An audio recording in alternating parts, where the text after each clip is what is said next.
यह वीडियो जरा गौर से सुनिएगा।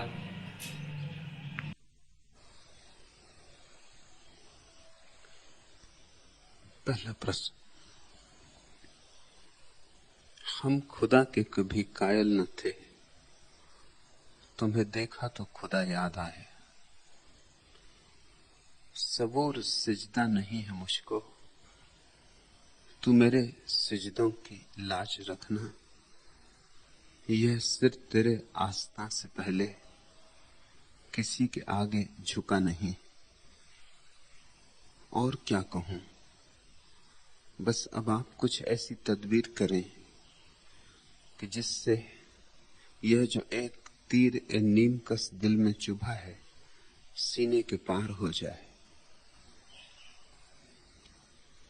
प्रश्न लिखने के बहाने ही आंसू बह निकले हैं। आप इसका जवाब देंगे तब भी खूब बहेंगे, नहीं देंगे तब भी। क्या करूं, अब तो बरसात आ ही गई, पर पता नहीं वर का साथ कब होगा, होगा भी या नहीं। कृष्ण तीर्थ।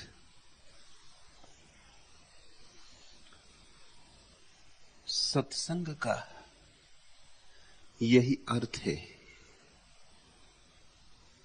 जिस निमित्त परमात्मा की याद आ जाए वही सत्संग है। सागर में उठते हुए तूफान को देखकर परमात्मा की याद आ जाए तो वही सत्संग हो गया।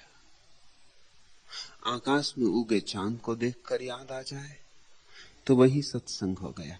जहां सत्य की याद आ जाए वही सत्य से संग हो जाता है। और परमात्मा तो सभी में व्याप्त है, इसलिए याद कहीं से भी आ सकती है, किसी भी दिशा से।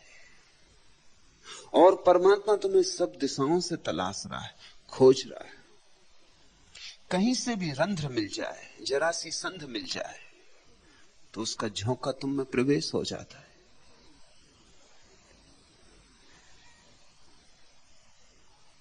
वृक्षों की हरियाली को देखकर, उगते सूरज को देखकर, पक्षियों के गीत सुनकर, पपीहे की पी कहां की आवाज सुनकर, और अगर तुम गौर से सुनो तो हर आवाज में उसी की आवाज है। तुम्हें अगर मेरी आवाज में उसकी आवाज सुनाई पड़ी तो इसका कारण यह नहीं है कि मेरी आवाज ही केवल उसकी आवाज है। इसका कुल कारण इतना है कि तुमने मेरी ही आवाज को गौर से सुना। सभी आवाजें उसकी। जहां भी तुम शांत होकर, मौन होकर,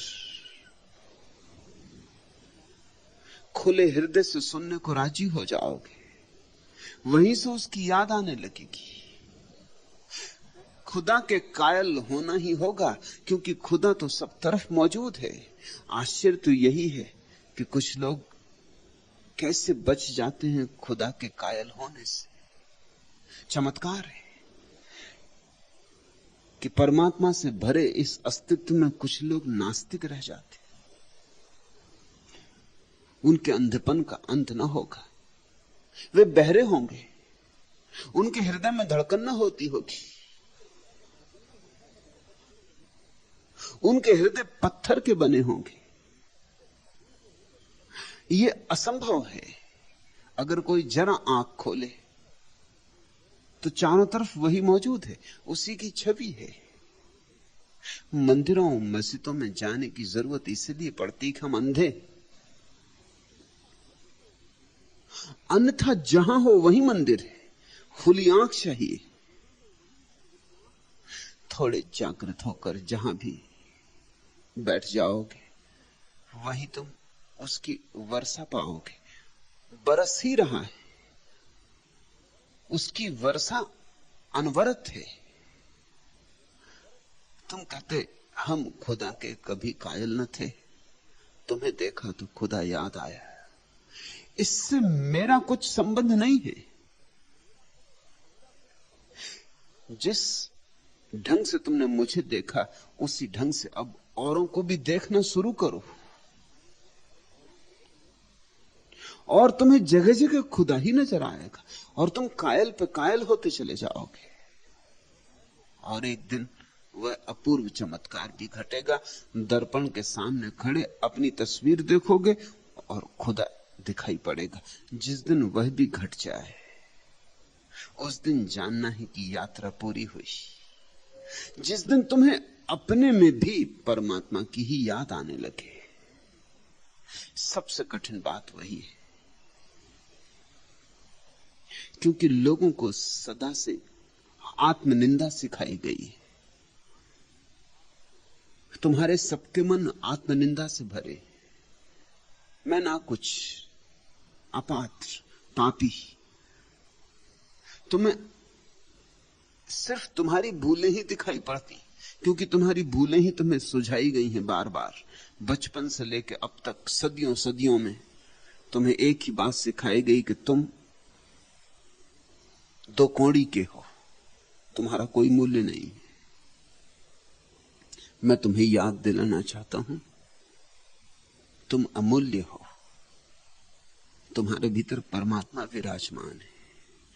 तुम्हारी छोटी मोटी भूलों इत्यादि से तुम्हारे भीतर के परमात्मा का कुछ भी बनता बिगड़ता नहीं। तुम्हारी निर्मलता वैसी की वैसी है। जैसे आकाश में बादल गिरते हैं और विदा हो जाते हैं, और आकाश का कुंवारापन जरा भी खंडित नहीं होता, ऐसा ही तुम्हारा कुंवारापन है। अगर तुम्हें मेरे पास बैठ बैठकर परमात्मा का स्मरण आने लगा है, तब इस भूल में मत पड़ जाना कि परमात्मा बाहर है। नहीं तो फिर चूके। पहले चूकते रहे क्योंकि परमात्मा नहीं है, एक चूक, फिर दूसरी चूक कि परमात्मा बाहर है, किसी और में है। नास्तिक चूकता है, आस्तिक भी चूक जाता है। नास्तिक चूकता है मान के कि परमात्मा नहीं है, और आस्तिक चूक जाता है मान के कि राम में है, कृष्ण में है, बुद्ध में है। धार्मिक कौन है? धार्मिक वह है जिसे दिखाई पड़ता है मुझ में, और जब मुझ में है तो सब में ही होगा, क्योंकि मुझ तक में हो सकता है, मुझ ना कुछ में हो सकता है, तो फिर कोई स्थान रिक्त नहीं। तुम कहते कृष्ण तीर्थ सबूर सिजदा नहीं है मुझको, तू मेरे सिजदों की लाज रखना। यह सिर तेरे आस्था से पहले किसी के आगे झुका नहीं।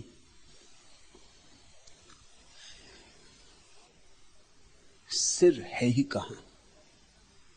झुकाओ तो पता चलता है कि है ही नहीं, न झुकाओ तो पता चलता है कि है।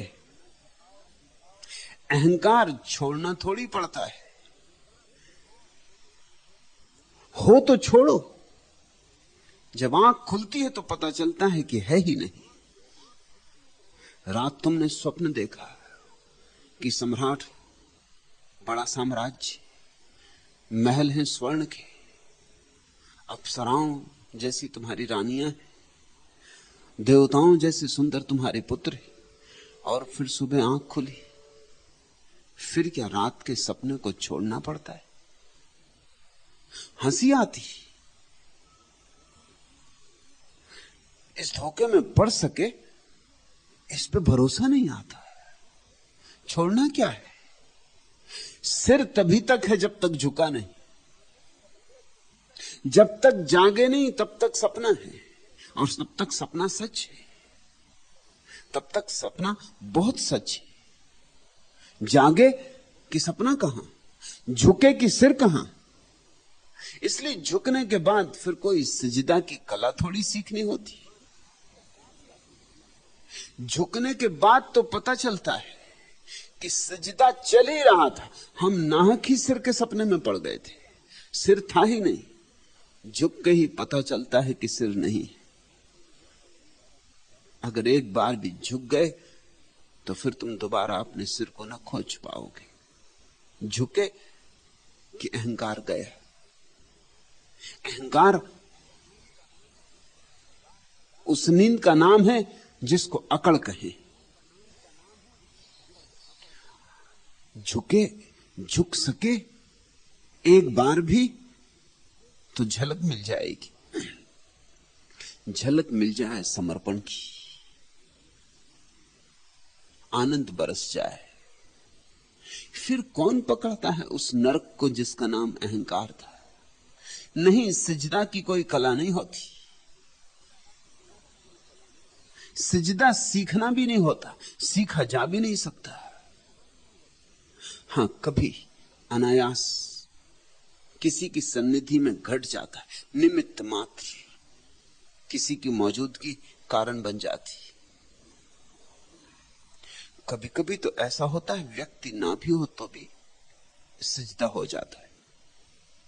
कभी सुबह एकांत में वन के किसी राह पर ताजा ताजा सूरज उगता हो, जमीन से उठती हो सौंधी सुगंध,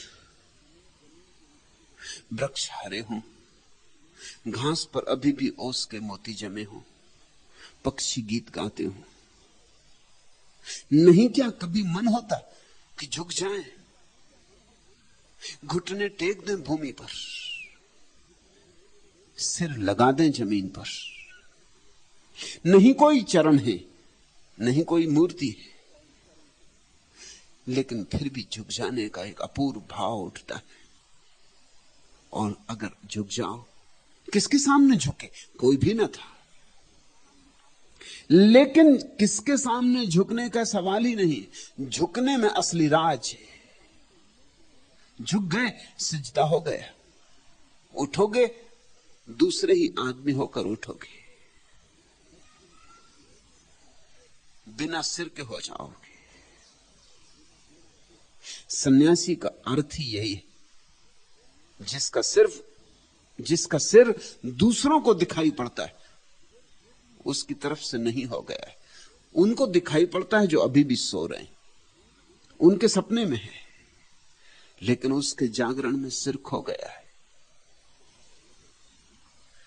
सबूर सिजदा नहीं है मुझको, किसको है? इसकी कोई कला तो नहीं होती, कला का उपाय ही नहीं। और अगर किसी ने कला सीख कर सिर झुकाया तो सिर झुकाना झूठा हो जाता है, यह भी याद रहे। मंदिरों मस्जिदों में कितने लोग तो सिर झुका रहे हैं, मगर झुकता कहां? हालत उल्टी है।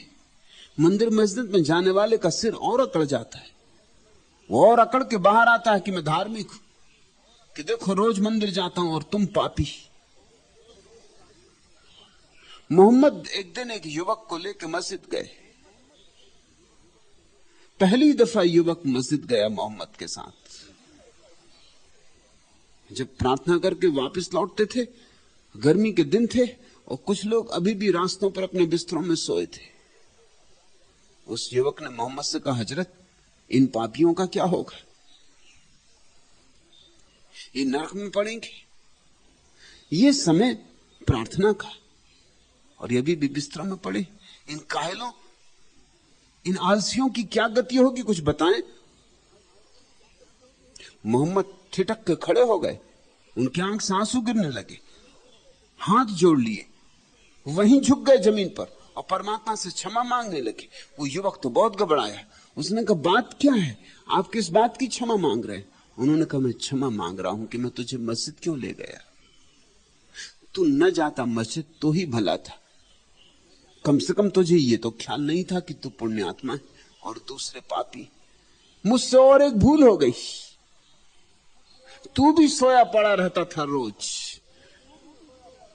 तेरे मन में कभी ये अहंकार ना उठा था कि मैं पुण्यात्मा हूं, मैं दूसरे पापी।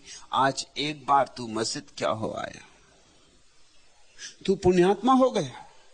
दूसरे नरक में पड़ेंगे इसका विचार करने लगा, किस नरक में पड़ेंगे इसकी पूछताछ करने लगा। मुझे वापस जाना होगा मस्जिद, मुझे नमाज फिर से करनी होगी। भाई तू घर जा और सो। मेरी नमाज खराब हो गई। मैं सोचा था कि मेरे संग साथ तेरी नमाज भी उड़ जाएगी पंख खोलकर। मेरी नमाज तक के पंख तूने तोड़ दिए। मुझसे बड़ी भूल हो गई। मोहम्मद दोबारा गए, फिर से नमाज पढ़ी। धार्मिक आदमी जिसको तुम कहते हो उसकी अकड़ देखते हो। किसी ने जनेऊ पहन रखा है, किसी ने तिलक लगा रखा है, उसकी अकड़ देखते हो। वो रोज मंदिर हो आता है, थोड़ा मंदिर की घंटी बजा देता है। वो घंटा भी क्यों लटका रखा मंदिर में मालूम? वो खबर कर रहा है भगवान को कि सुनो मैं आ गया। जोर से घंटा बजा रहा है कि कहीं झपकी खा रहे हो या सो गए हो तो जाग जाओ, देखो कौन आया। और फिर वो घूमता है जगत में एक पवित्र अहंकार लिए, और अहंकार कहीं पवित्र हुआ है? नहीं। सजदे की कोई कला नहीं होती, प्रार्थना की कोई कला नहीं होती।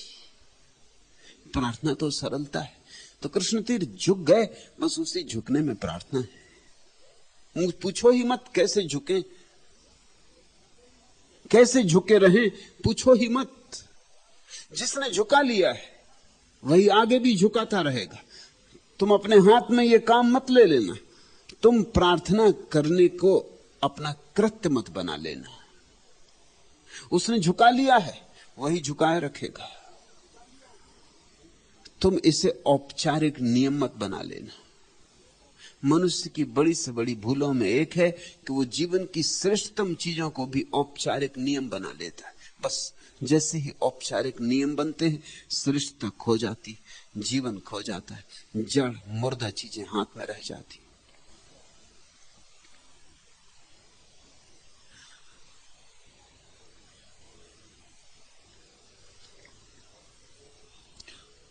कहा है और क्या कहूं? बस आप ऐसी तदबीर करें जिससे कि यह जो एक तीर नीमकस दिल में चुभा हुआ है सीने के पार हो जाए। न तो मेरी तरतीब से होगा, न तुम्हारी तरतीब से होगा। जैसे अनायास ये तीर लग गया है सीने में और आधा पार हो गया है, ऐसे ही अनायास पूरा भी पार हो जाए। कार्य कारण के नियम काम नहीं करते। फिर जल्दी भी ना करो, थोड़ा तड़फो। ये जो आधा आधा छिदा हुआ तीर है हृदय में, इसकी पीड़ा को भी आनंद से भोगो। इसकी पीड़ा मधुर है, मीठी है। जल्दी मत करो, अधैर्य भी मत करो कि जल्दी ये पार हो जाए। इसको ही मैं आस्तिकता कहता हूं, इसी को मैं श्रद्धा कहता हूं। जो हो रहा है उससे आनंदित। और जितनी देर प्रतीक्षा करनी होगी उतनी देर प्रतीक्षा को तैयार। अगर जन्मों जन्मों भी लगेंगे तो भी तैयार। जैसे ही तुमने सोचा कि जल्दी हो, पूरा हो जाए, वैसे ही जो हो रहा था वही भी रुक जाएगा। तुम आ गए, तुम बीच में आ गए। परमात्मा को करने दो।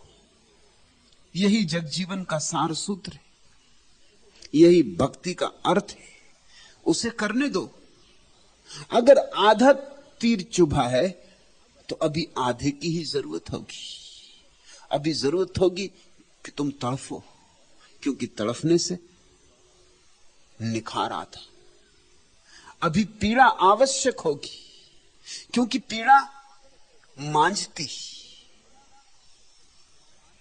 पीड़ा प्रौढ़ता देती। ये आग तुम्हारी शत्रु नहीं है।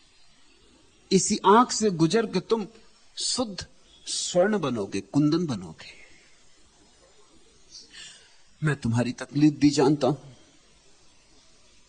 हम सब जल्दी में, और हमारी जल्दी के कारण ही देर हुई जा रही।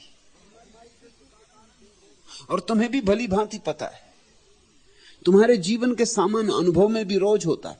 जब तुम जल्दी करते हो देर हो जाती, ट्रेन पकड़नी, समय हो गया, टैक्सी वाला हॉर्न बजाया जा रहा है और तुम भाग दौड़ में लगे हो और अपना किसी तरह सामान बांध रहे हो, चाबी हाथ में है और चाबी खोज रहे हो,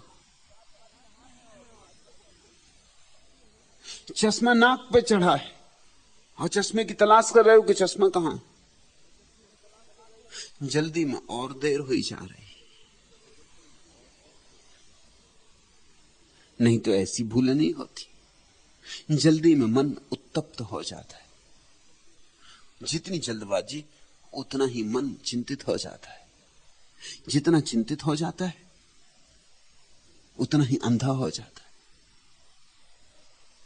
परमात्मा की खोज अनंत प्रतीक्षा है। अनंत प्रतीक्षा ही प्रार्थना है।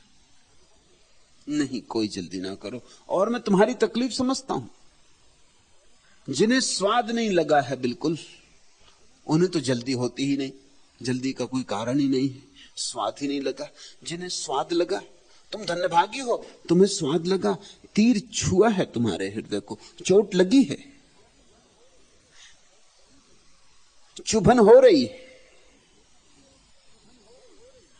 अब तुम चाहते हो कि ये जो घटना घट गई ये पूरी घट जाए, मगर अगर तुमने बहुत जल्दबाजी की, तुमने अगर बहुत आतुरता दिखाई, तुम अगर बहुत चिंतित हो गए, तो तीर जो आधा चुभा है वो भी गिर जाएगा। नहीं, राह देखो, धन्यवाद दो जो हुआ है, और इस पीड़ा को अहोभाव से भोगो। और यह पीड़ा बड़ी अनूठी पीड़ा है, यह प्रेम की पीड़ा है। जल्दी क्यों? ये विरह की रात लंबी हो तो लंबी सही, ये विरह की रात है और उसकी याद में बीतेगी, और उसका इंतजार भी उसके मिलने से कुछ कम आनंद की बात नहीं। तुम ठीक कहते हो कि बरसात तो आ गई, अब वर का साथ कब होगा? वह भी होगा जब बरसात आ गई तो वर भी आता ही होगा। है कितना दिल फरेब यह बरसात का आलम, अल्लड़ हसीन का जैसे ख्यालात का आलम। आता है इस तरह से पवन झूमता हुआ हो, जैसे किसी रिंदे खराबात का आलम। दिखलाई नहीं देती यूं आकाश में चिड़ियां, जैसे कि दिल आने पे वजूहात का आलम। छिपती है किरण अब्र के घूंघट से झांक कर, तोबा ये कनाए से इशारात का आलम। तेजी से गुजरता है, तेजी से गुजरना है ये घनघोर घटा का, या सुबह सबे वस्ल में लम्हात का आलम। रुकती ही नहीं बूंदों की छन छूम छनन छूम, ये बरखा की छागल के हैं नगमात का आलम। कोयल कहे है कौन है, पी बोले पपीहा, उफरे यह सवालात तो जवाबात का आलम। साखों की दुल्हन पहने हुए फूलों के जेवर, अल्लाह रे ये पहली मुलाकात का आलम। बूंद पड़ने लगी, पहली पहली बरखा की बूंदें आ गईं, रुकती ही नहीं बूंदों की छन छूम छनन छूम। बाढ़ भी आती होगी, घनघोर वर्षा भी होगी। बरसात आ गई, दबे बीज, जन्मों जन्मों दबे बीज फूटेंगे, अंकुरित होंगे, फलेंगे, फूलेंगे। भरोसा रखो, अनंत भरोसा रखो। और मैं जानता हूं कि जब तीर लगता है और आधा आधा लगता है, और सदा आधा आधा ही लगता है शुरू में, यही प्रक्रिया है जीवन रूपांतरण की। तो कहते भी नहीं बनता कि क्या हो रहा है। जवान लड़खड़ाती, क्या हुस्न का अफसाना महदूद हो लफ्जों में। आंखें ही कहें उसको, आंखों ने जो देखा है। शब्द कह नहीं पाते, भीतर जो अनुभव होता है वह भी वही समझ पाएगा जिसे अनुभव हुआ है। तो इस तीर ए नीमकस की बात उनसे मत करना जिन्होंने न तीर देखे हैं न खाए। जो कभी प्रेम से घायल नहीं हुए, उनसे इसकी बात मत करना, अन्यथा वो हंसेंगे और पागल समझेंगे।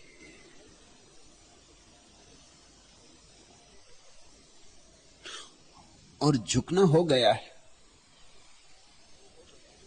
तो असली बात तो घट गई, द्वार तो खुल गए मंदिर के। सरे न्याज न जब तक किसी के दर पे झुका, बराबर एक खलिश सी मेरी जबी में रही। जब तक सिर झुकता नहीं तब तक एक चुभन सी बनी रहती। झुकने का आनंद अपूर्व है। झुकने का आनंद मिटने का आनंद है। झुकने का आनंद निर्भर होने का आनंद है। झुकने का आनंद अहंकार से छुटकारे का आनंद है। जैसे पक्षी छूट जाए पिंजड़े से, सारा आकाश उसका अपना हो।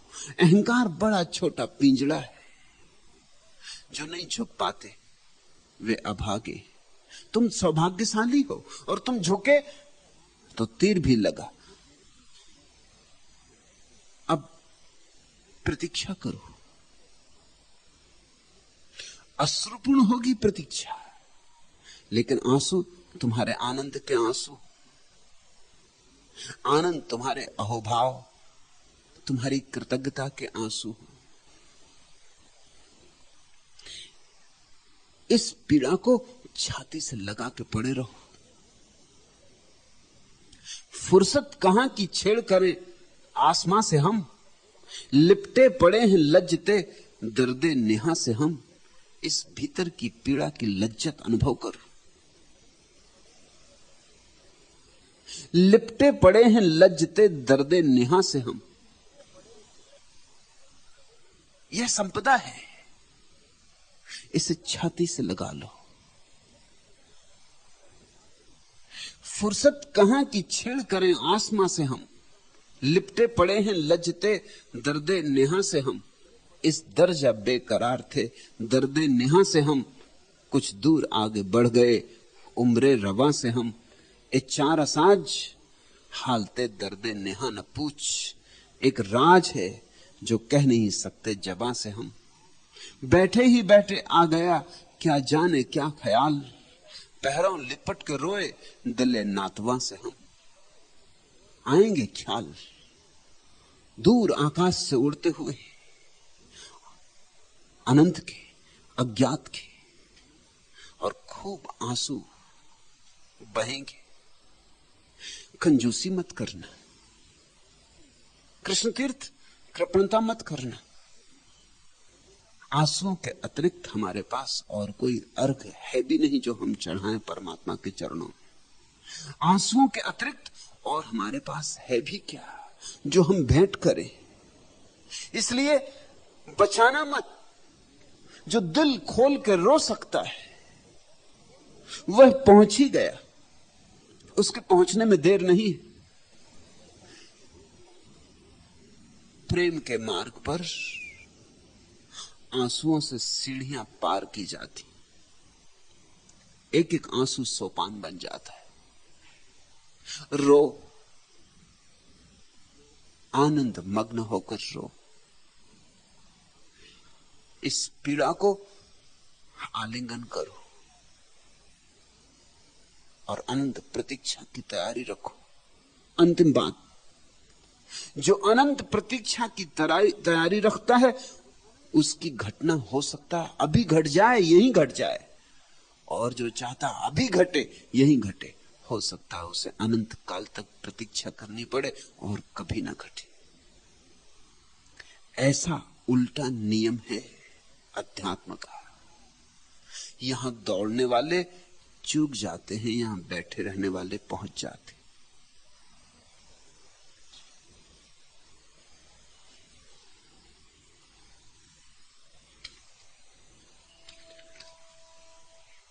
दूसरा प्रश्न,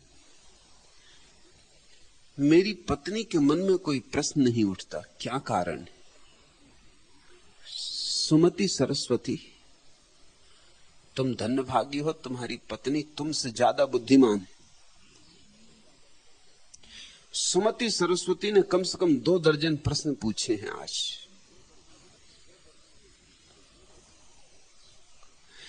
और सुमति को ख्याल होगा कि इस तरह के इतने प्रश्न पूछना बुद्धिमानी का लक्षण। इतने प्रश्न पूछना सिर्फ विक्षिप्तता का लक्षण, बुद्धिमानी का नहीं। और जब तुम्हारे प्रश्न मैंने देखे तो मुझे तुम्हारी पत्नी पर बहुत दया आई। न मालूम किन कर्मों का फल बेचारी को तुम मिले। एक से एक अद्भुत प्रश्न है। नमूने के तौर पर, ध्यान से छुटकारा कब होगा? अभी ध्यान हुआ नहीं, अभी ध्यान का कुछ पता नहीं, लेकिन छुटकारे का पहले से उपाय कर रहे हैं। ध्यान का मतलब ही क्या होता है? चित्त से छूट जाने का नाम ध्यान है। फिर ध्यान से कैसा छुटकारा? ध्यान का अर्थ ही परम छुटकारा है। तुम्हारा प्रश्न ऐसा ही है जैसे कोई कारागृह में पड़ा हुआ बंदी पूछे कि ठीक है, कारागृह से तो छुटकारा हो जाएगा, फिर स्वतंत्रता से कब छुटकारा होगा? स्वतंत्रता से छुटकारा तो तुम समझे ही नहीं। ध्यान तो दूर है, अभी तुम्हें ध्यान का अर्थ भी पता नहीं। मगर हां, प्रश्न उठ रहे हैं, संगत असंगत। नमूने के लिए पूछा है, कुछ ऐसा कर दे कि मेरे और मेरी पत्नी के बीच झगड़ा ना हो। पत्नी का तो कसूर दिखाई नहीं पड़ता, कृपा आपकी ही होगी।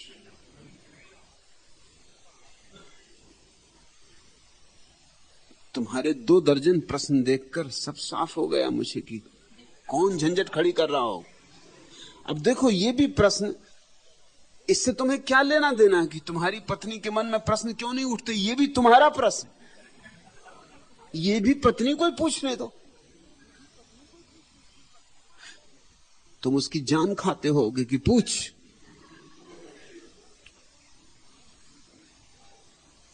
प्रश्न क्यों नहीं पूछती? बुद्धू है,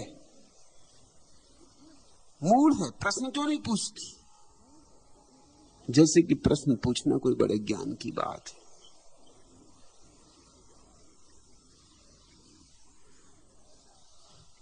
प्रश्न उठता ही हमारी विक्षिप्तता से, हमारी उलझन से।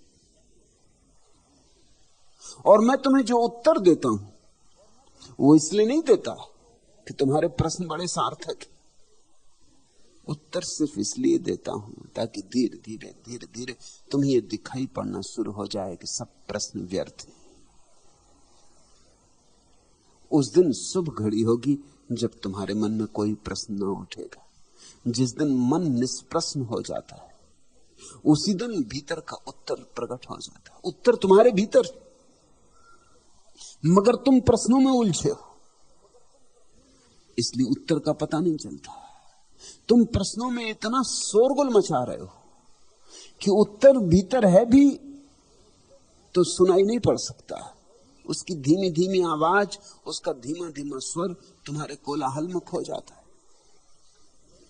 तुम्हारे सारे प्रश्न शांत हो जाएं तो तुम चकित हो जाओगे। जीवन के सारे उत्तर तुम्हारी चेतना में छिपे पड़े। तुम जब तक पूछते रहोगे तब तक चूकते रहोगे। जिस दिन पूछोगे नहीं,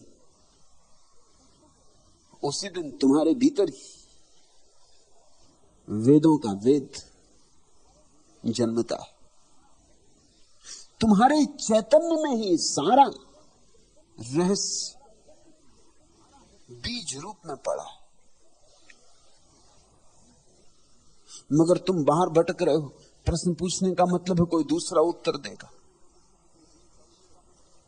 और तुम्हारे प्रश्नों से मुझे लगा कि तुम अपनी पत्नी से भी कहते होगे कि पूछ, चल किसी से ना पूछ तो मुझसे ही पूछ। एक बात ख्याल रखना कि पत्नी दुनिया में जब सब के भीतर परमात्मा देख लेगी, आखिर में पति के भीतर देख पाती, अंतिम। यद्यपि पतियों की कोशिश बड़ी पुरानी है कि समझाते हैं स्त्रियों को कि पति परमात्मा है। तुम्हारे समझाने से जाहिर हो रही बात कि तुम्हें शक है। थोपते रहे हो स्त्रियों के ऊपर कि पति को परमात्मा मानो, और पत्नियां मुस्कुराती कि तुम और परमात्मा।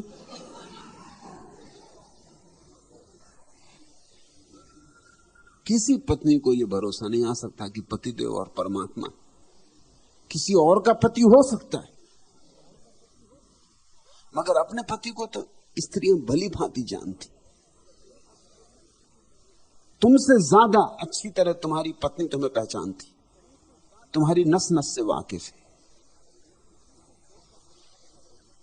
तुम्हारी नाड़ी कहां से दबानी, कब दबानी, कैसे दबानी, सब उसे पता है। तुम्हें एक क्षण में पूंछ हिलाने को मजबूर कर देती। तुम्हारा सारा ज्ञान इत्यादि उसे पता है। तुम्हारे ज्ञान व्यान का कोई मूल्य उसके सामने नहीं।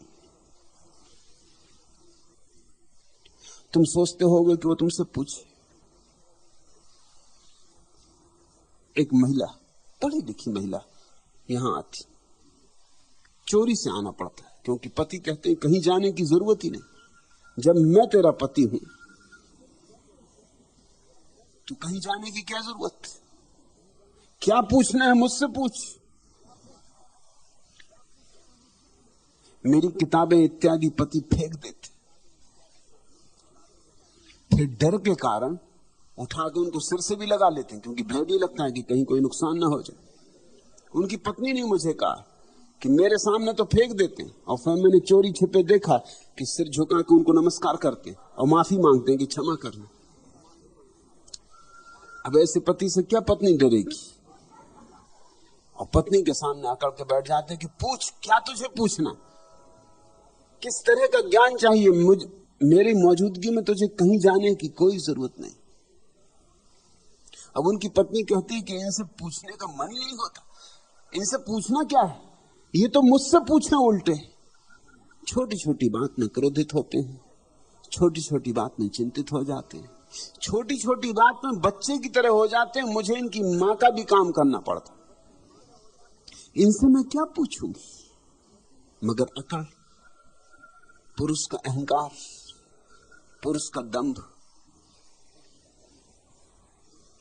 मैंने मुल्ला नसरुद्दीन से पूछा कि तेरी पत्नी और तेरे बीच कभी झगड़ा नहीं सुनाई पड़ता? उसने कहा झगड़े का कोई कारण नहीं। शादी के दिन ही हमने निर्णय कर लिया कि जिंदगी के जो बड़े बड़े सवाल हैं वो मैं तय करूंगा, जो छोटे मोटे सवाल हैं वो तू तय करना।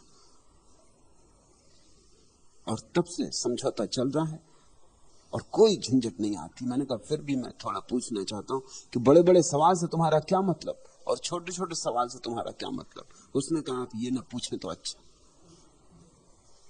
मैंने कहा फिर भी मैं किसी को कहूंगा नहीं। तो उसने कहा बड़े बड़े सवाल जैसे ईश्वर है या नहीं, कितने स्वर्ग है, कितने नरक है, वियतनाम का युद्ध होना चाहिए कि नहीं, इजराइल और मिस्र के बीच समझौता किस ढंग से हो। ऐसे जो बड़े बड़े सवाल हैं धर्म के, राजनीति के, अध्यात्म के, दर्शन शास्त्र के, वो मैं तय करता हूं। छोटे मोटे सवाल जैसे लड़के को किसी स्कूल में भर्ती करवाना, किस फिल्म को देखने जाना, कौन सी कार खरीदनी, ये सब छोटे मोटे सवाल पत्नी तय करती।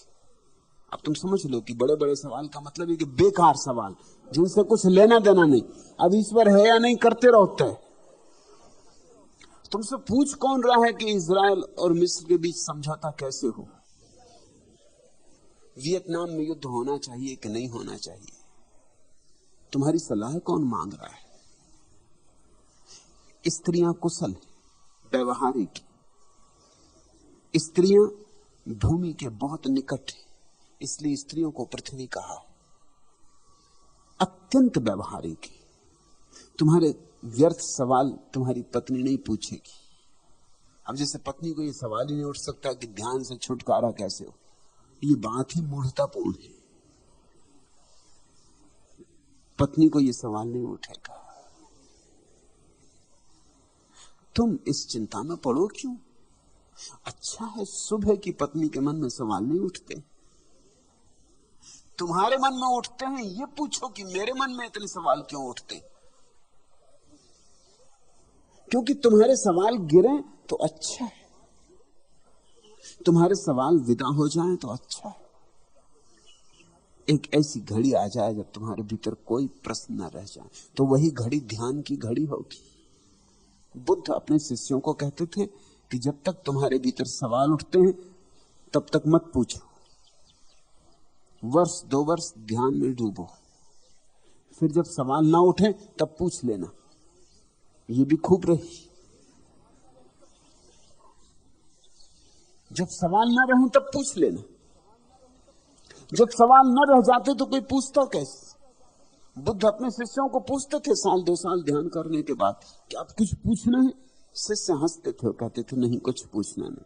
बुद्ध कहते देखो, जब तुम पूछते थे अगर मैं जवाब देता तो व्यर्थ ऊहापोह होता, न तुम्हारी कुछ समझ में आता, न तुम्हारी कुछ पकड़ में आता, और मेरे जवाब तुम्हारे लिए नए नए प्रश्न पूछने का कारण बन जाते, और कुछ भी ना होता।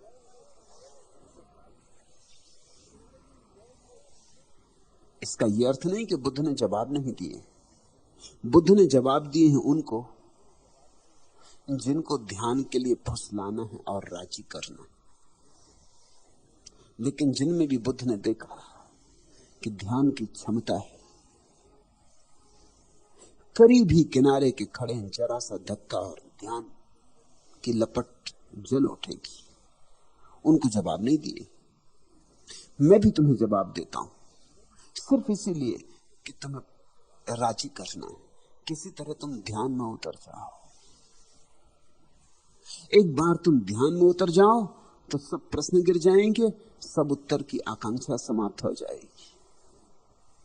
तुम निश्चिंत मना आश्वस्त भाव से जानोगे क्या है। वह परम अनुभव की दशा ही तृप्ति दे सकती, किसी और के दिए गए उत्तर नहीं।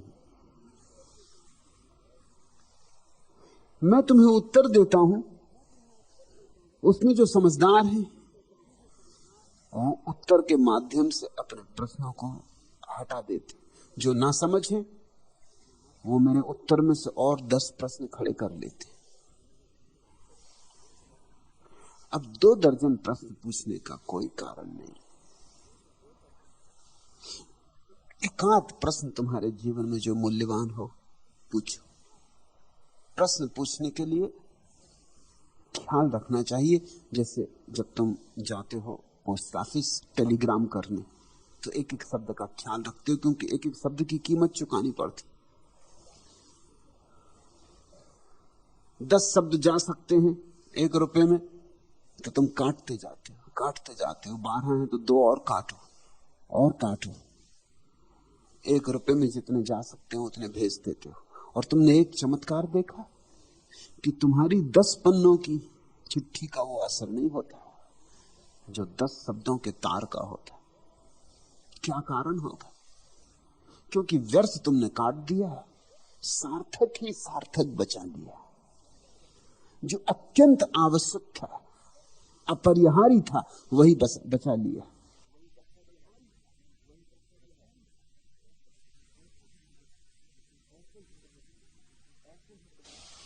ऐसे ही तुम्हें प्रश्न भी पूछने चाहिए, तुम्हारे जीवन के लिए जो अत्यंत सार्थक मालूम पड़े, जिसके बिना पूछे तुम्हें चैन ना पड़े, वही पूछना चाहिए। उतना ही पूछना चाहिए। तो शायद धीरे धीरे तुम्हारी यात्रा निष्प्रश्न ध्यान की ओर शुरू हो जाए। लेकिन तुम कुछ भी पूछे जाते हो, जो भी तुम्हारे सिर में उठाता है बस लिख दिया, चले पूछ ले। अब ये भी कोई प्रश्न है? मेरी पत्नी के मन में कोई प्रश्न नहीं उठता, क्या कारण? तुम्हारी पत्नी बुद्धिमान है, या हो सकता है तुम्हारे कारण प्रश्न नहीं उठता, डरती होगी कि प्रश्न उठाया कि तुम उत्तर दोगे, इससे प्रश्न ना उठाना ठीक। एक बार ऐसा हुआ, एक सिंधी मित्र थे मेरे, बहुत बकवासी, मेरे साथ पंजाब की यात्रा पर गए। उनकी पत्नी कभी मेरे साथ यात्रा पर नहीं गई थी, इस बार उनकी पत्नी भी यात्रा पर गई। मैं बड़ा हैरान हुआ, दोनों में बड़ा विरोधाभास। पति इतना बकवासी कि चुप हो ही ना, बोले ही चला जाए, और पत्नी ऐसी चुप कि जैसे उसे बोलना ही नहीं आता। पति स्नान करने को गए तो मैंने पत्नी से पूछा कि जरा हैरानी की बात, तुम्हारे पति इतने बकवासी, तुम इतनी चुप क्यों? पत्नी ने कहा कि मेरी तरफ से और उनकी तरफ से दोनों का काम वो ही कर रहे हैं। शादी जब हुई थी तो मैं भी कुछ कुछ बोलती थी, मगर वो उन्होंने मौके नहीं दिया। इतने बकवासी पति के पास अब करना क्या? और चुप रहना ही, क्योंकि बोलना तो खतरनाक है। तुम एक शब्द बोलो, वो घंटों बकवास करेंगे, बिना बोले बकवास करते। अगर चुप बैठो तो पूछते चुप क्यों बैठी? अगर बोलो तो मुश्किल, ना बोलो तो मुश्किल। उनकी पत्नी मुझे बोल रही थी, बम्बई रहते थे दोनों, कि जब मैं पति की आवाज सुन लेती हूं, तीसरे मंजिल पर रहती हूं, जब मैं पहली मंजिल पर उनकी आवाज सुन लेती हूं कि वो आ गए, तब मैं खाना पकाना शुरू करती हूं, और जब तक वो घर में आते हैं तब तक खाना पक जाता है। क्योंकि चपरासी से लेके और जो मिलेगा और लिफ्टमैन और जो उससे चलते ही रहता हूं। जब मैं आवाज सुन लेती हूं तब मैं शुरू करती हूं भोजन पकाना, कि आ गए पतिदेव। कम से कम घंटा डेढ़ घंटा उनको लग जाता 3 मंजिल पार करने। जब तक वो आते हैं घर में, घंटी बजती, तब तक भोजन उनका तैयार हो जाता। उस महिला ने मुझे कहा कि मुझे एक लाभ रहा है इनके साथ, कि बिना किसी धर्म गुरु के पास गए मौन आ गया और बड़ी शांति रहती। और मैं सुनती रहती हूं क्योंकि और कोई उपाय नहीं है। धीरे धीरे सुनना भी साक्षी भाव से होने लगा है। कभी तो उनको बकना ही है, बकने दो। ये क्या कहते हैं क्या नहीं कहते हैं, अब इसका हिसाब किताब भी नहीं रखती। शायद यही दशा सुमति तुम्हारी पत्नी की हो, मौन आ गया हो, उसको मौन रहने दो, तुम अपनी चिंता करो। इतने प्रश्न व्यर्थ ही हो सकते हैं, सार्थक प्रश्न थोड़े होते। सार्थक प्रश्न तो अगर ठीक से समझो तो एक ही है, मैं कौन? बाकी कोई प्रश्न सार्थक नहीं। यही पूछो, बस इसी एक प्रश्न को ध्यान बना लो, मैं कौन? उठो बैठो सो, ये एक प्रश्न तुम्हारे भीतर गूंजता रहे कि मैं कौन। और जल्दी उत्तर मत देना, क्योंकि तुमसे मुझे डर। तुम्हारे पास उत्तर भी काफी,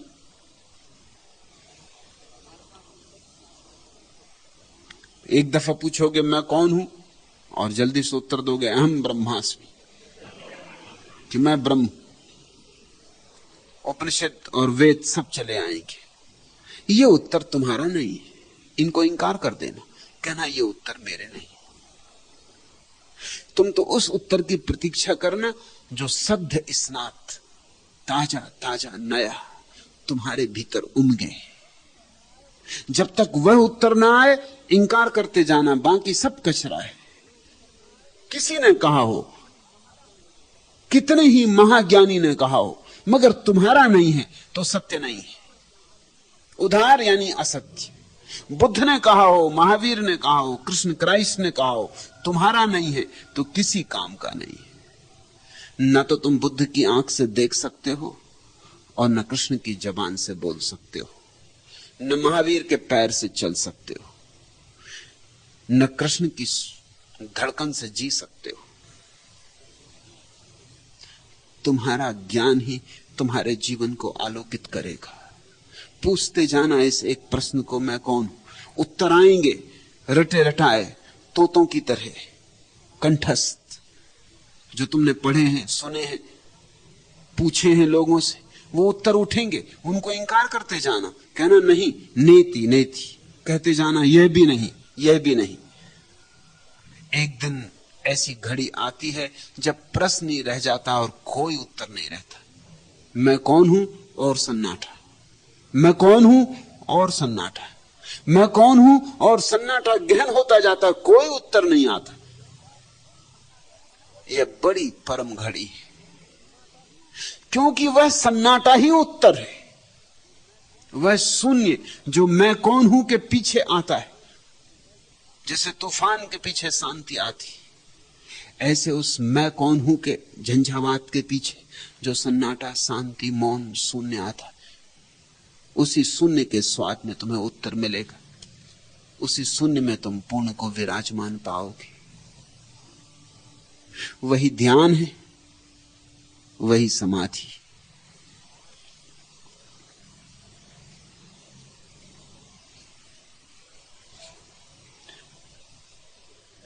तीसरा प्रश्न, जब भी कभी ईश्वर स्मरण की भावना भीतर उमड़ती है, तब कोई ना कोई रूप उमड़ आता है। अधिकतर श्री कृष्ण अथवा श्री विष्णु अथवा शिव, किंतु आपके कथन से आश्वस्त हूं कि सब आकार मन की सीमा के भीतर हैं और कल्पनाएं। तो कृपया बताएं कि दिन भर में या ध्यान के समय जब भी प्रभु स्मरण की प्रबल भावना उमड़े, तब उसका क्या स्वरूप हो, वे हैं, इसे किस रूप में अनुभव करूं। रूप तो मन की ही योजना होगी, नाम रूप मन के ही अंग है। इसलिए परमात्मा है, इसे नाम और रूप में अनुभव नहीं किया जा सकता।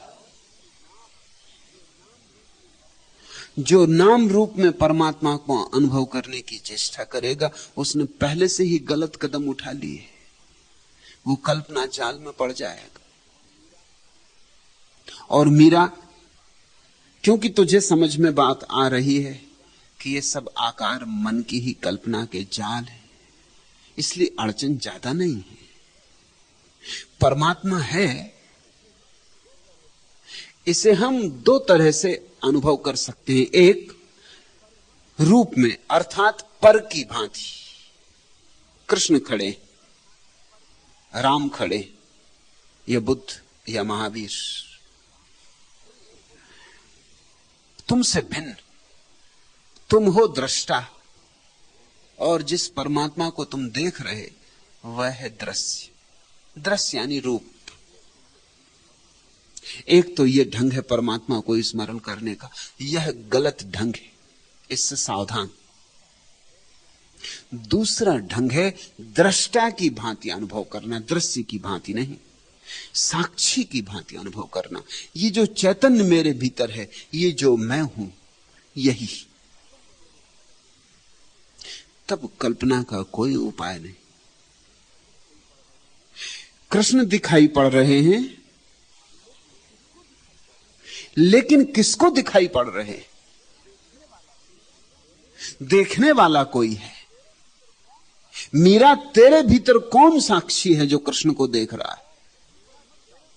जोर कृष्ण पर मत डालो, जोर देखने वाले पर डालो।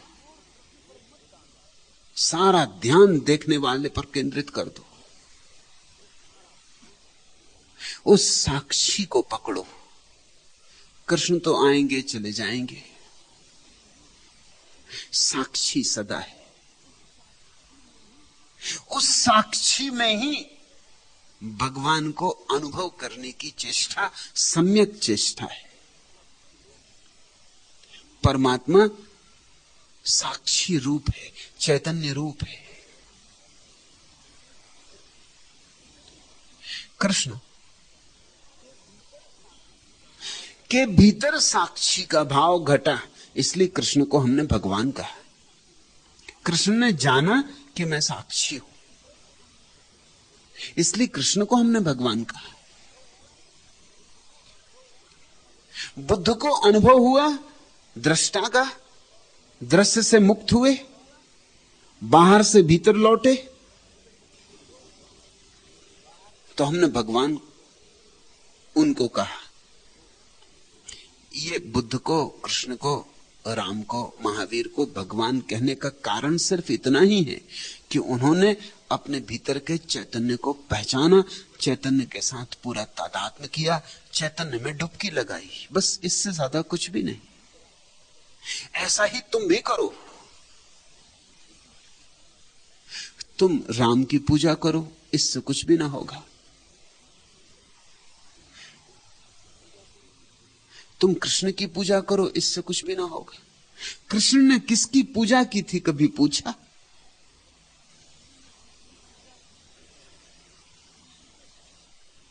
कृष्ण ने तो किसी की पूजा नहीं की है। कृष्ण तो जागे, होश से भरे।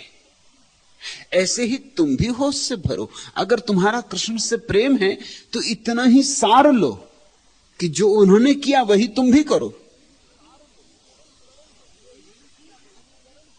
यही ठीक अनुकरण होगा, नहीं तो अंधानुकरण है। बुद्ध ने मरते वक्त अपने शिष्यों को कहा, आत्मदीपो भव, अपने दिए बनो। रोने लगे थे शिष्य, बुद्ध से विदा हो रहे हैं। बुद्ध अब सदा को लीन हो जाएंगे। ये लहर, ये प्यारी लहर, ये अद्भुत लहर फिर कभी प्रकट न होगी, सागर में खो जाएगी। रोना स्वाभाविक था। इस व्यक्ति के साथ 40 वर्ष तक रहने वाले भिक्षु थे। इसके साथ जिंदगी आई गई, इसके साथ जवानी बुढ़ापा आया, इसके साथ बहुत बहुत अनुभव हुए। इस प्यारे आदमी को विदा देना आसान तो बात न थी, छाती टूटती होगी। लेकिन बुद्ध ने आंखें खोली और कहा, रो मत, मुझसे मत बंधो। तुम मुझसे बंध जाओगे तो चूक जाओगे। यही तो मेरी देशना का सार है कि वह बाहर नहीं, भीतर है। वह तुम्हारे भीतर मौजूद है, वह तुम हो। मीरा कृष्ण हो कि विष्णु या कोई और रूप हो, हिंदू का, मुसलमान का, ईसाई का, इससे फर्क नहीं पड़ता। एक बात का ख्याल रखना, जब भी हम कुछ अनुभव करते हैं तो उस अनुभव में दो खंड हो जाते हैं, एक दृश्य और एक दृष्टा। अगर दृश्य को पकड़ा, चूके। अगर दृष्टा में डूबे, पहुंचे।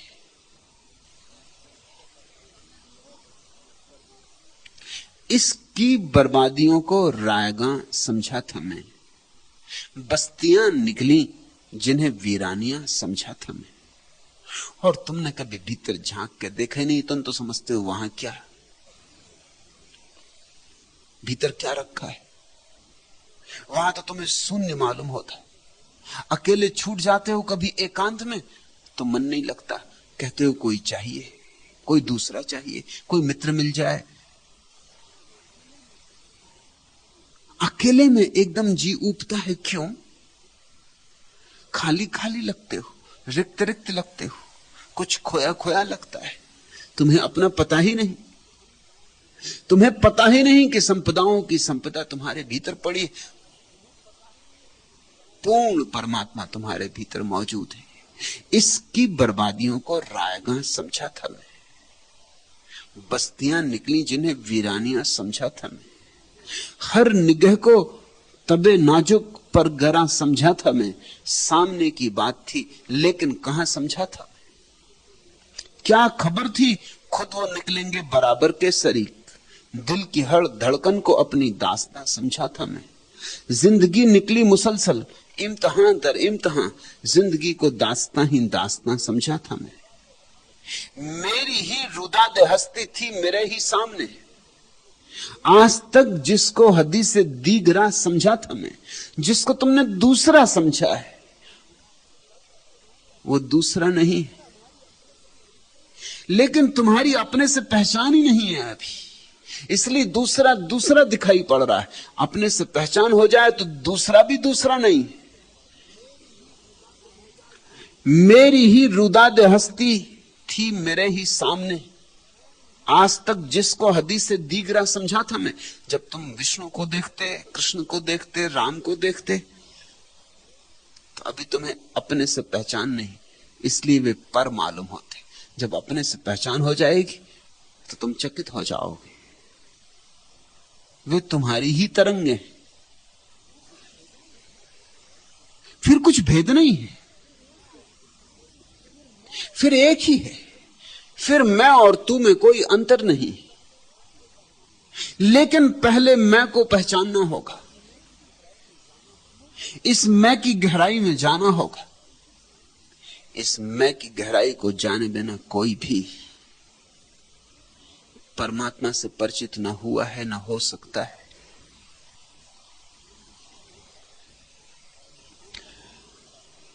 और आसान लगता है, पर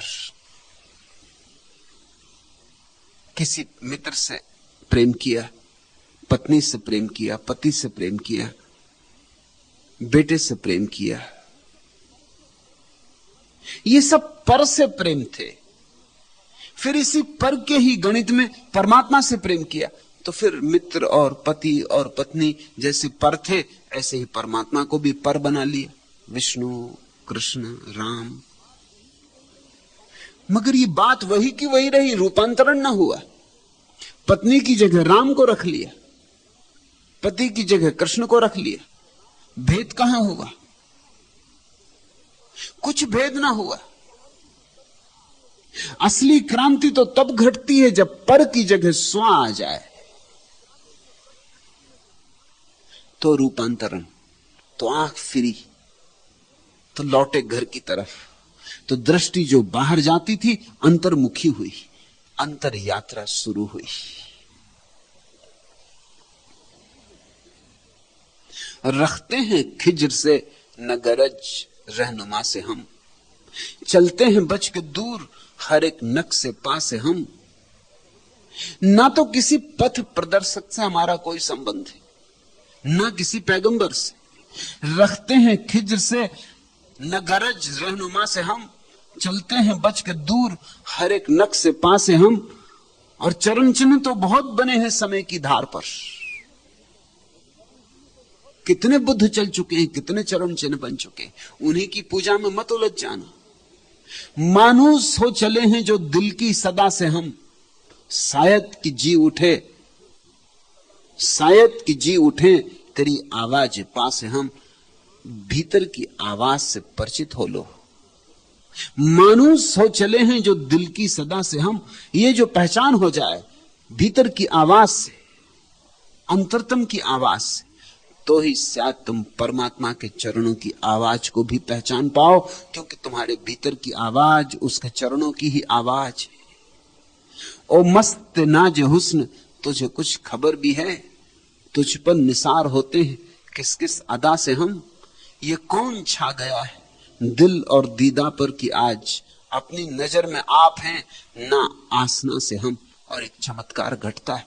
जब तुम अपने से परिचित हो जाओगे तो तुम चकित होगे कि जिसको तुमने अब तक समझा था कि मैं हूं, वह तो तुम नहीं हो, वह तो भ्रांति थी। जिस नाम को तुमने समझा था मैं, जिस रूप को समझा था मैं, जिस देह को समझा था मैं, जिस मन को समझा था मैं, वह तो तुम नहीं हो। वह तो तुम्हारा व्यक्तित्व था, बाहर की खोल थी, वस्त्र थे, परिधान थे। उन सब के भीतर छिपी हुई ज्योतिर्मय किरण हो तुम। उस ज्योतिर्मय किरण का नाम ही परमात्मा है। वह सबके भीतर है,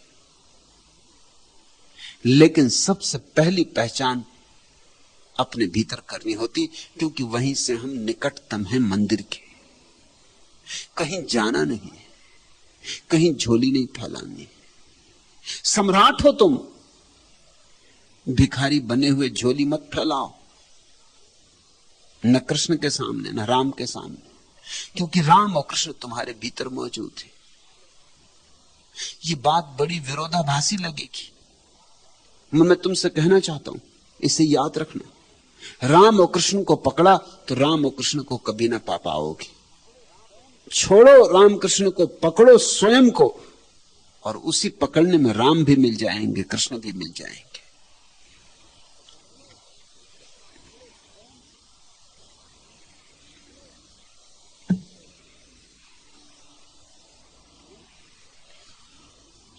चौथा प्रश्न, मनुष्य जीवन का मूल संताप क्या है?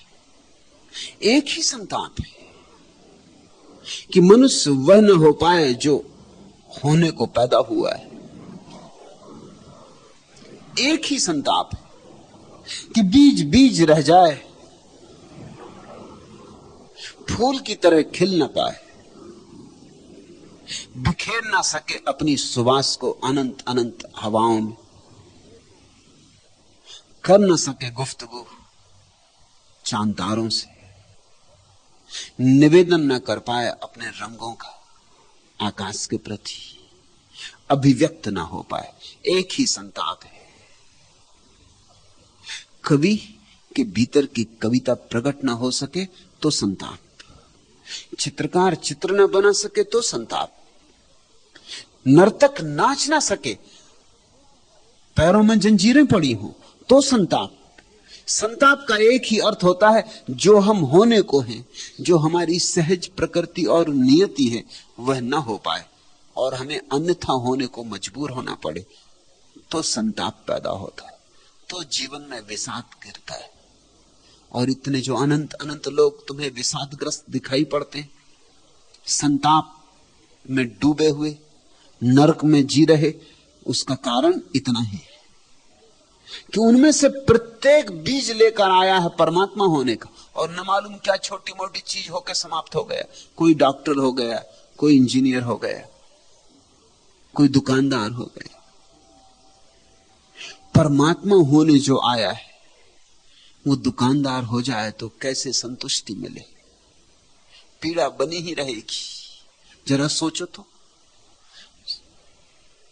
सम्राट होने जो आया था वो रास्तों पर भीख मांगता फिरे, तुम उसकी पीड़ा का अनुमान तो लगाओ। प्रत्येक व्यक्ति उस यात्रा पर है जहां अंततः उसे परमात्मा हो जाना है। उससे कम में कोई तृप्ति नहीं, उससे कम में कोई परितोष नहीं, उससे कम में रुका भी नहीं जा सकता। फिर आना होगा, जन्म जन्म बार बार आना होगा, जब तक कि तुम परमात्मा होने को अनुभव न कर लो। और बार बार आने में संताप है। जिससे कोई विद्यार्थी बार बार असफल हो जाए, फिर उसी पाठशाला में भेजा जाए, तो उसकी पीड़ा समझो।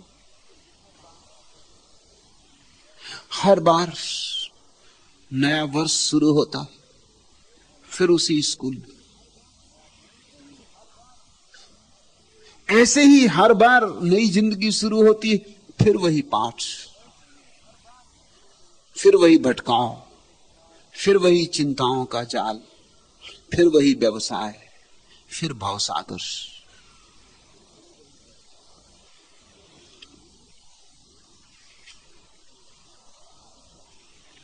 ये दिन बहार के अब के भी रास आ न सके, कि गुंचे खिल तो सके, खिल के मुस्कुरा ना सके। ये आदमी है वो परवाना समय दानिश का, जो रोशनी में रहे रोशनी को पा ना सके।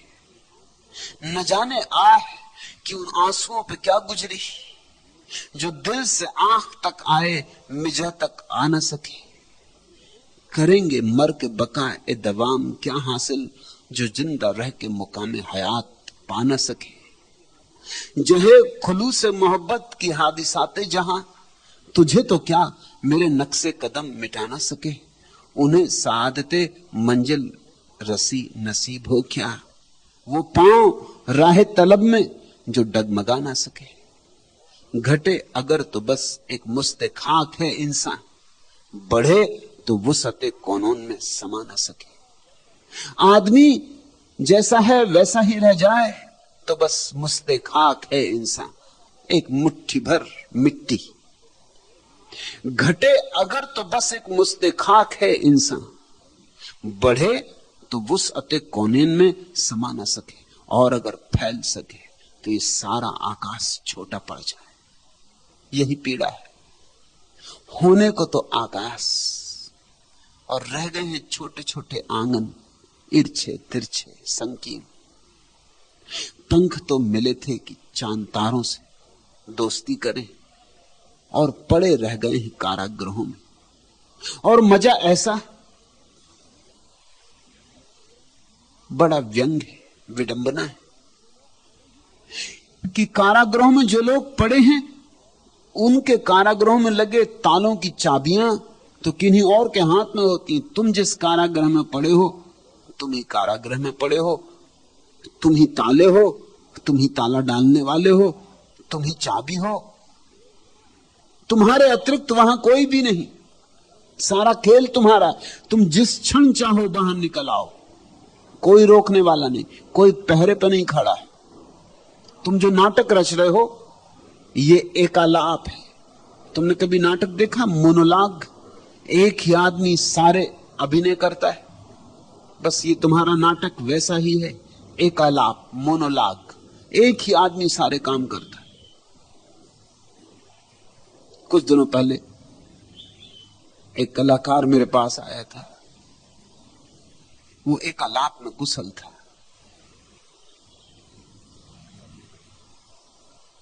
उसने एक छोटा सा दृश्य मुझे बताया। वो मुंह से आवाज करता है जैसे तांगा चलता हो। खट खट खट खट तांगे की आवाज, घोड़े की टापों की आवाज, बिल्कुल दृश्य पैदा कर देता है कि तांगा चल रहा है। घोड़े की फटकारने की आवाज, घोड़े के हिनहिनाने की आवाज, तांगा चलाने वाले की आवाज,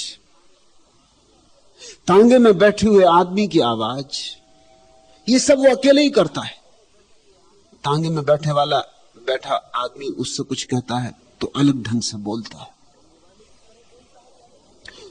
तांगे वाले की तरह बोलता है तो अलग ढंग से बोलता है। राह में चलते हुए लोगों को चिल्लाता है तो एक ढंग से, और राह में चलता हुआ कोई आदमी कहता है कि भाई क्या मार ही डालोगे, तो अलग ढंग से। वहां कोई भी नहीं है, बस अकेला है वो। सारे काम अकेला ही कर रहा है। जब उसने मुझे ये खेल दिखाया, उससे मैंने कहा कि तू इससे कुछ समझा? उसने कहा कि क्या? मैंने कहा यही तेरी जिंदगी है, यही सबकी जिंदगी। यहां तुम ही हो नाटक लिखने वाले, तुम ही नाटक के पात्र, तुम ही दर्शक, तुम ही दिग्दर्शक, सब तुम ही हो। घटे अगर तो बस एक मुस्ते खाक है इंसान, बढ़े तो वुसअते कौनैन में समा ना सके। थोड़ा सोचो, जो आकाश होने को पैदा हुआ है वो एक छोटा सा आंगन होकर रह जाए, संताप न हो तो क्या हो। ये दिन बहार के अब के भी रास आ न सके, कि गुंचे खिल तो सके, खिल के मुस्कुरा न सके। ये जिंदगी फिर चली। ऐसी ही न मालूम कितनी बार जिंदगी आई और गई। वसंत कितने आए और कितने गए। इस बार भी वसंत चला, फिर जिंदगी हाथ से जाने लगी। इसलिए बच्चों में तो संताप नहीं दिखाई पड़ता। बच्चे तो बड़े आशातुर होते हैं, सोचते हैं इस बार बात हो लेगी, बड़ी कल्पनाओं से भरे होते, बड़ी आकांक्षाओं अभीप्साओं से। जैसे जैसे जवान होते वैसे वैसे जिंदगी का यथार्थ प्रकट होने लगता। 30-35 साल के होते होते समझ में आने लगती है बात कि ये मौसम भी गया, कुछ हो ना सका, फिर चूक गए, तीर हाथ से निकल चुका है, अब लौटाया जा सकता नहीं, लक्ष्य का कुछ पता नहीं चलता है। ये दिन बाहर के अब के भी रास आ ना सके कि गुंचे खिल तो सके, खिल के मुस्कुरा ना सके, फिर बिना मुस्कुराए मर जाना होगा। सिर्फ बुद्ध पुरुष ही मुस्कुराते हुए मरते, नहीं तो कली खिल जाती, मगर कली खिले और मुस्कुराए ना तो क्या खिली, क्या खाक खिली। खिलखिलाहट फैल जाए आकाश में तो ही खिलना है। ये आदमी है वो परवाना समय दानिश का, जो रोशनी में रहे रोशनी को पा ना सके। जरा सोचो, इस आदमी की हालत वैसी है, उस पतंगे जैसी कि दिया दूर नहीं रोशनी में जीता है, लेकिन दिए तक पहुंच नहीं पाता। हाथ के भीतर है परमात्मा और चूकते चले जाते। शांति हमारा स्वत्व है, हमारा स्वरूप सिद्ध अधिकार है, और चूकते चले जाते। संगीत हमारे हृदय की वीणा में भरा पड़ा है और हम छेड़ ही नहीं पाते। इतने करीब और इतने दूर, इतने पास और इतने फासले पर। ये आदमी है वो परवाना समय दानिश का, जो रोशनी में रहे रोशनी को पा ना सके। इसलिए संताप है, इसलिए पीड़ा है कि सब इतना पास लगता है कि अब पालू, अब पालू, अब पाया, अब पाया, अब फिर भी चूक चूक हो जाती, कुछ मूल भूल होती रहती। जो भीतर है उसे हम बाहर तलाशते हैं, जो मिला है उसे हम वहां तलाशते हैं जहां न कभी किसी को मिला है न मिल सकता है। यही संताप है। न जाने आह कि उन आंसुओं पे क्या गुजरी। थोड़ा सोचो उन आंसुओं के संबंध में। न जाने आह कि उन आंसुओं पे क्या गुजरी, जो दिल से आंख तक आए मिजे तक आ न सके।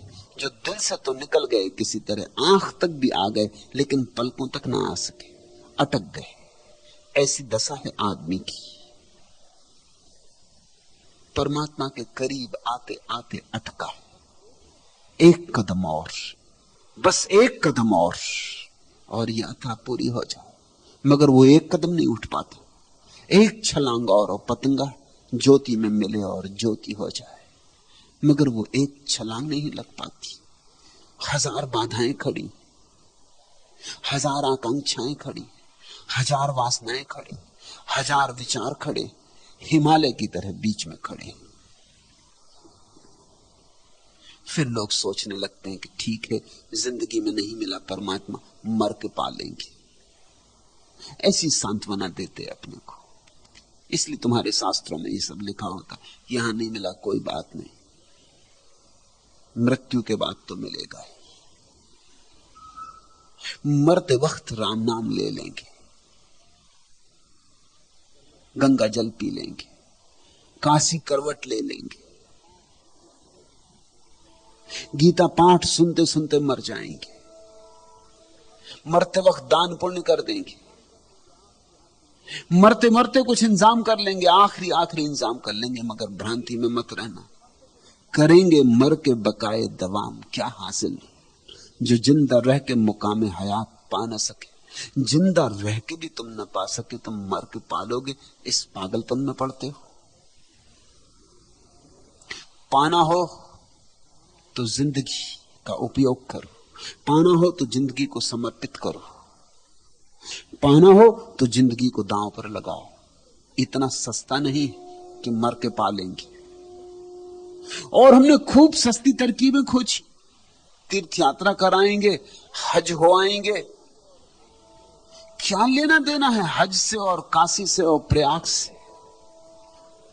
प्रयाग में जो लोग रहते हैं सदा, तुम सोचते हो परमात्मा को पा लिया, और तुम 2 दिन के लिए हो आओगे कुंभ के मेला में और तुम पालोगे। और जो हज में ही रहते, जो काबा के पास ही बसे, तुम सोचते हो वे सब स्वर्ग पहुंच जाएंगे। अगर वे नहीं पहुंचते, जो वहीं पैदा होते वहीं मरते, तो तुम एक 4 दिन के लिए हो आओगे और तुम स्वर्ग पहुंच जाओगे। तुम किसको धोखा दे रहे हो? धर्म के नाम पर आदमी ने कितने धोखे दिए अपने को।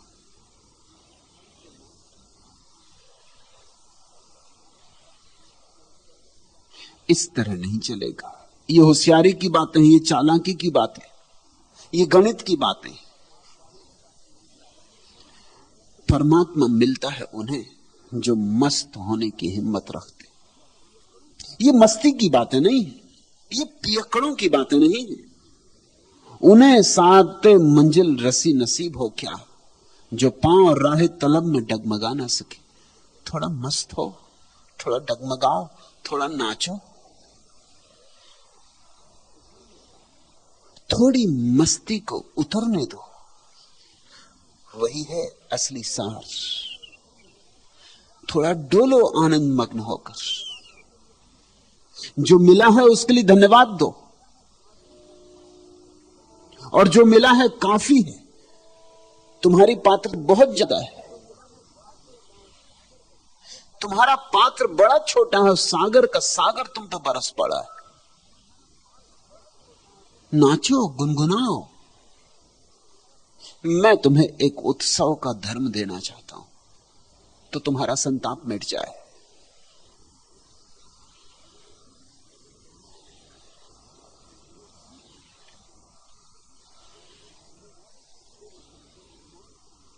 जो जीस्त को न समझे, जो मौत को न जाने, जीना उन्हीं का जीना, मरना उन्हीं का मरना। ऐसे मस्त हो जाओ कि न पता चले जिंदगी का, न पता चले मौत का। मस्त हो जाओ कि जिंदगी और मौत सब बराबर। ऐसे मस्त हो जाओ कि मौत आए तो नाचता हुआ पाए। ऐसे मस्त हो जाओ कि मौत भी उदास न कर सके। तुम्हारा गीत गूंजता ही रहे। अगर मौत के क्षण में भी तुम्हारा गीत गूंजता रहे तो तुम जीत गए। तुमने मौत को पराजित कर दिया। जो जीत को न जीत समझे, मौत को न मौत जाने, जीना उन्हीं का जीना, मरना उन्हीं का मरना। दरिया की जिंदगी पर सदके 1000 जाने, मुझको नहीं गवारा साहिल की मौत मरना। किनारों पर मत मर जाना जिंदगी के तूफान। जिंदगी की चुनौती स्वीकार करो। जिंदगी बहुत सी चुनौतियां लाती। जो चुनौती स्वीकार नहीं करते वो उदास हो जाते। जो चुनौती स्वीकार नहीं करते वो हारे थके सर्वहारा हो जाते। चुनौती स्वीकार करो। हर चुनौती तुम्हारे भीतर सोए को जगाती है। हर चुनौती तुम्हारे भीतर जो अप्रगट है उसको प्रकट करती। दरिया की जिंदगी पर सदके 1000 जाने, निछावर कर दो 1000 जीवन, लेकिन तूफान पर मुझको नहीं गवारा साहिल की मौत मरना। किनारे पे मत मर जाना। किनारा सुरक्षित है और किनारा बड़ा सुविधापूर्ण है माना, लेकिन सुविधा और सुरक्षा कब्र के लक्षण। जीवन तो असुरक्षित होता है। इसलिए मैं अपने सन्यासियों को नहीं कहता कि भाग जाओ और हिमालय की गुफाओं में छिप जाओ। मैं अपने सन्यासियों को नहीं कहता कि भगोड़े बनो। मुझको नहीं गवारा साहिल की मौत मरना। दरिया की जिंदगी पर सदके 1000 जाने। ये संसार तूफान पूर्ण है। अगर परमात्मा ने यह संसार दिया है तो इसके पीछे अर्थ है। अर्थ एक ही है कि जो इसकी चुनौती स्वीकार करेगा उसकी नींद टूट जाएगी। जो की चुनौती स्वीकार करेगा वो अखंड हो जाएगा। जो उसकी चुनौती स्वीकार करेगा फौलाद हो जाएगा। उसके भीतर आत्मा का जन्म होगा। आत्मा ऐसे ही जन्म थी। ये आत्मा को जन्माने का महत्व प्रयोग है संसार। कुछ आ चली है आहट उस पाए नाज की सी, तुझ पर खुदा की रहमत ए दिल जरा ठहरना।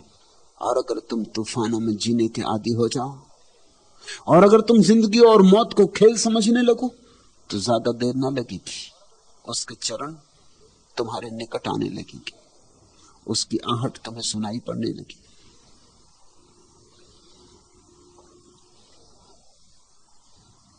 संताप एक ही है, सिकड़े सुकड़े मर जाना, और सुख एक ही है, महासुख, फैलना और फैलते जाना। ब्रह्म शब्द का अर्थ होता है विस्तार। जो फैलता ही चला जाए वही ब्रह्म, और जो फैलने की कला जानता है वही ब्राह्मण है। तुम्हारे तथाकथित ब्राह्मण तो बहुत सुकड़े हुए लोग, उनसे ज्यादा सुकड़े हुए लोग पाना मुश्किल। वो तो बड़े संभल संभल के सिकुड़ सिकुड़ के जी रहे, कहीं कोई छू ना जाए, अछूत की छाया ना पड़ जाए। ये भी कोई जिंदगी है? फैलो, विस्तीर्ण हो, इतने विस्तीर्ण कि सब उसमें समा जाए। उस विस्तार का ही नाम ब्रह्म, और उस विस्तार की कला का नाम धर्म। संताप है एक कि बीज बीज रह जाए, और समाधि कि बीज फूल हो जाए, खिल जाए। स्वर्ण कमल तुम्हारे भीतर खिल सकता है, मगर भगोड़ों के जीवन में नहीं खिलता। जीवन की चुनौती परम आनंद से स्वीकार करनी, में खो नहीं जाना है, जीवन में रहना है और साक्षी बने रहना है। जीवन रहे, खेल से ज्यादा ना हो, फिर मौत भी खेल से ज्यादा नहीं।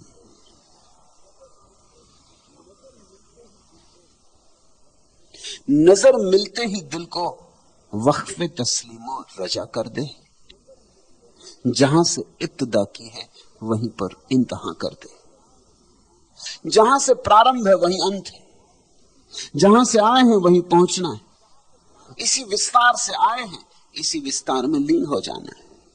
ये बीच के सपने हैं जिनमें तुम खो गए हो। वफा पर दर्दे मोहब्बत में ये लाजिम है कि जो कुछ हो फना कर दे। मोहब्बत में ये लाजिम है कि जो कुछ हो फना कर दे। जो हो तुम्हारे पास, जो तुम हो, अच्छे बुरे, गरीब अमीर, समर्पित कर दो इस विराट को। तोड़ दो आंगन की दीवारें, फैल जाओ। चमन दूर, आसियां बर्बाद, ये टूटे हुए बाजू, मेरा क्या हाल हो सयाद गर मुझको रिहा कर दे। लेकिन तुम्हारी हालत बड़ी बुरी, तुम्हारी हालत ऐसी है, चमन दूर, बहुत दूर है चमन, आसियां बर्बाद, ये टूटे हुए बाजू, और तुमने अपने पंख अपने ही हाथों से तोड़ लिए। कोई हिंदू हो गया, कोई मुसलमान, पंख तोड़ लिए। कोई ब्राह्मण हो गया, कोई शूद्र, पंख तोड़ लिए। तुमने अपने को न मालूम कितनी सीमाओं और सीमाओं में बांध लिया। जितनी सीमाएं उतने ही पंख टूट गए। चमन दूर, आसियां बर्बाद, ये टूटे हुए बाजू, मेरा क्या हाल हो सयाद कर मुझको रिहा कर दे। और तब डर लगता है कि अगर आज शिकारी मुझे मुक्त भी कर दे इस पिंजड़े से, तो भी मेरा हाल क्या होगा, मैं उड़ूंगा कैसे, पंख तो टूटे हुए।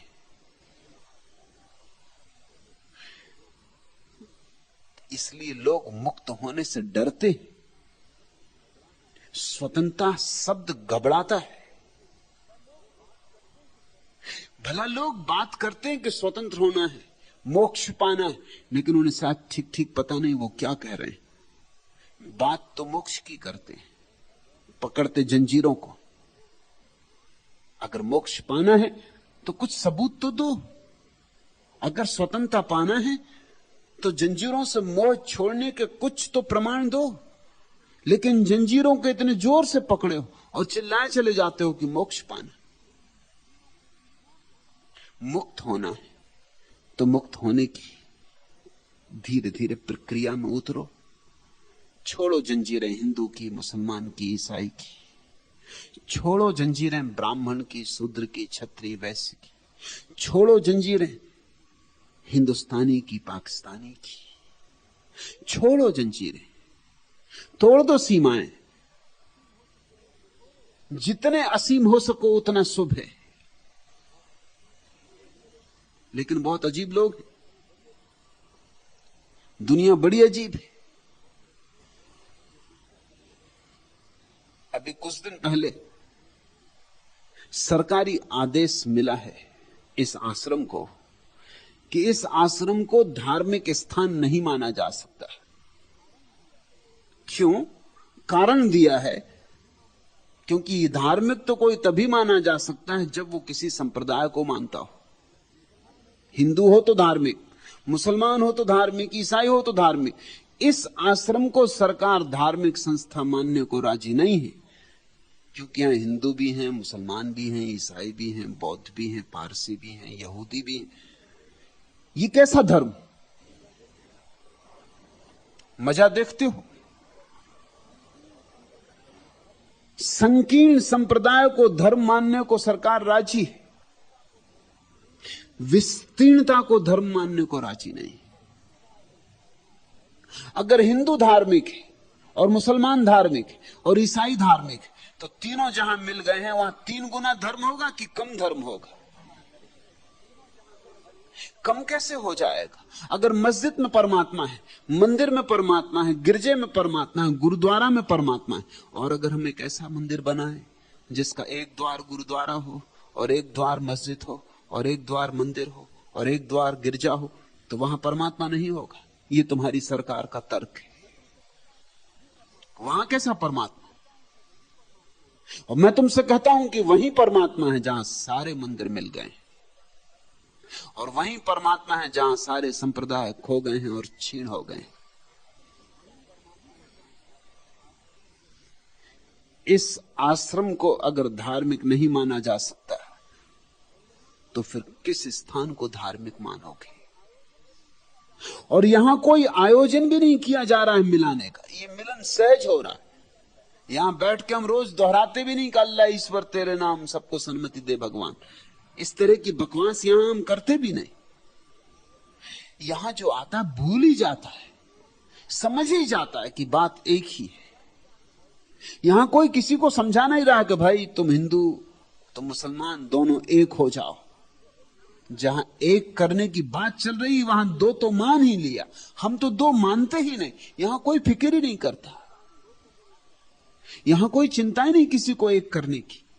यहां तो जो आता है इस हवा में जल्दी ही उसे बोध हो जाता है कि यहां अपने को भिन्न मानना, पृथक मानना मूढ़ता का लक्षण है, अज्ञान का लक्षण है। यहां कोई पूछता नहीं कौन हिंदू है, कौन मुसलमान है, कौन ईसाई है। ये स्थान सरकार को धार्मिक नहीं मालूम होता।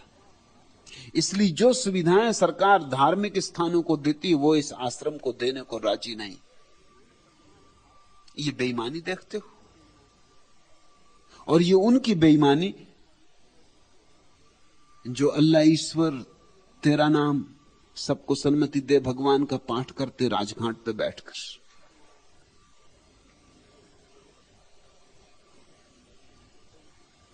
गांधी की मरण तिथि पर राजघाट पे बैठ के चरखा चलाते, कुरान पढ़ी जाती वहां, वेद पढ़े जाते वहां, गीता दोहराई जाती वहां। ये उनका वक्तव्य है कि ये स्थान धार्मिक नहीं। इस दुनिया में इस तरह के पाखंड चल रहे हैं और इस तरह के धूर्त पदों पर बैठ गए जिनका कुल काम धोखाधड़ी। गांधी का नाम लेते हैं क्योंकि गांधी के नाम से वोट मिलती, नहीं तो उन्हें कोई मतलब गांधी से नहीं है।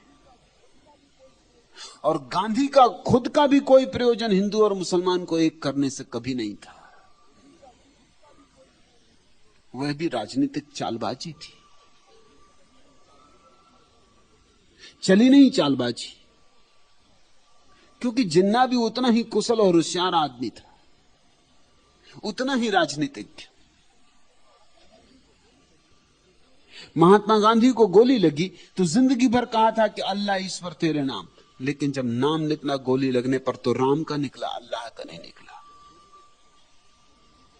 जब गोली लगी तो गांधी के मुंह से निकला, हे राम। अल्लाह याद नहीं आया। क्यों? राम क्यों याद आया? भीतर तो सब हिंदू भाव भरा बैठा है। गीता को कहा है माता, कुरान को पिता नहीं कहा। कुरान को पिता कहते तो हिंदू भी नाराज हो जाते कि हद हो गई, गीता को माता और कुरान को पिता, झगड़ा हो जाता। तो गीता को तो गांधी जी माता कहते हैं, कुरान को पिता नहीं कहते। और कुरान में उन वचनों की ही प्रशंसा करते हैं जिन वचनों का गीता से मेल है। बस उन वचनों को बिल्कुल छोड़ देते हैं जो गीता के विपरीत पढ़ते हैं। ये सब राजनीति है। जिन्हें धार्मिक होना है सच में, उन्हें इन राजनीतिक चालबाजियों से ऊपर उठना होगा। मैं तुमसे कहना चाहता हूं, धर्म विस्तार की कला है। ऐसे विस्तार की कला कि सारा आकाश भी छोटा पड़ जाए, तुम सबको अपने में संभालो।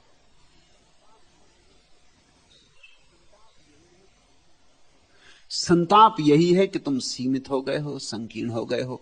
आनंद यही होगा कि तुम विस्तीर्ण हो जाओ। तोड़ो सीमाएं, तोड़ो संकीर्णताएं। धर्म का कोई विशेषण नहीं, न हिंदू, न मुसलमान, न ईसाई। धर्म तो वह है जिससे सारा जगत सधा है। अगर धर्म हिंदू हो तो मुसलमान को कौन साधे? अगर धर्म ईसाई हो तो हिंदू को कौन साधे? और धर्म अगर आदमी का ही हो तो वृक्षों की कौन चिंता करे? और धर्म अगर वृक्षों का ही हो तो जानवरों की कौन फिक्र करे? सारा अस्तित्व जिससे सधा है, उस जीवन के मौलिक आधार का नाम धर्म है। हम उस मौलिक आधार को यहां जीने की कोशिश कर रहे हैं, और सरकार कहती है कि इस स्थान को धार्मिक स्वीकार नहीं किया जा सकता।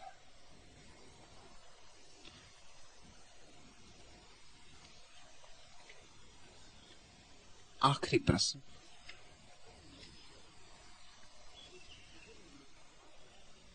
एक शिविर में मैंने 5 ध्यान किए। मुझे ज्ञात नहीं किस क्षण क्या घटित हुआ। वहां से लौटने पर मैं 4 माह तक अपने भीतर एक अजीब से आनंद का अनुभव अनवरत करता रहा, और मेरा शरीर पेंडुलम की भांति डोलता रहा। मुख से अनायास ही ओम आनंद का उच्चारण होता रहा, और मैं एक मदहोशी का अनुभव करता रहा, जिसे अब भी अनुभव करता हूं। तथा भजन, कीर्तन या प्रवचन अथवा ध्यान के समय दूसरों को ध्यान करते देखने मात्र से मेरा शरीर डोलने लगता है। साथ ही आवेश या थोड़े परिश्रम के उपरांत भी शरीर डोलने लगता है। कृपया अनुग्रह पूर्वक उक्त स्थिति का विश्लेषण कर भावी साधना हेतु मार्गदर्शन कर तथा संभावना पर प्रकाश डालकर कृतार्थ करें। भगवान दास, ध्यान एक शराब घोल देता है हृदय में। शुभ लक्षण हुआ, तुम डोलने लगे, तुम मस्त होने लगे। इसे अंगीकार करो। लगता है तुम्हारे मन में अभी थोड़ी इसे अंगीकार करने में झिझक है। तुम थोड़े डरे डरे हो, तुम थोड़े भयभीत हो, तुम संदिग्ध हो, जो हुआ ठीक हुआ कि नहीं हुआ। कहीं मैं विक्षिप्त तो नहीं हुआ जा रहा हूं। ध्यान की पहली घटना जब घटती तो ऐसा ही लगता है कि पागल हुए।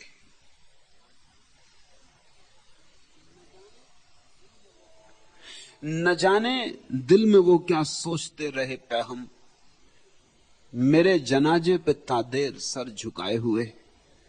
उन्हीं में राज मोहब्बत किसी का पिन्हा था, जो खुश्क हो गए आंसू मिजा तक आए हुए। हद कूचाए महबूब है वहीं से शुरू, जहां से पड़ने लगे पांव डगमगाए हुए। प्यारे की सीमा वहीं से शुरू होती जहां से पैर डगमगाने लगते।